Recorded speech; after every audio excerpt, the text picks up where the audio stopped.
Remember that giant velvet buck that disappeared? Listen to Don Higgins' theory on homecoming bucks during a particular time during the rut, and keep it in mind as you are selecting your stand locations for the next stretch. Hope you guys enjoy this. Here we go. You know, there's one really interesting thing that I wrote about in North American Whitetail. I think it was in 2015. That not many people caught it when I said it. It didn't catch on like. You know, I did the article same time, same place back in 2003, and that quirk in a deer's habits seemed to catch on. So now a lot of people talk about catching a buck in the same place at the same time every year.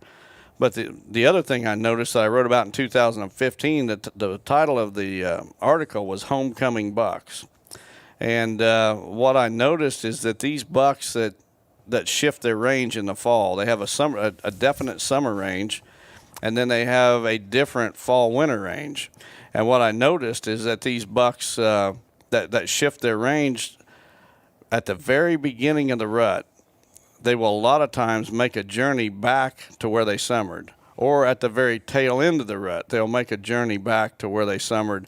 And my theory is that these bucks relocate early in the fall. They've got their home range. They stay there.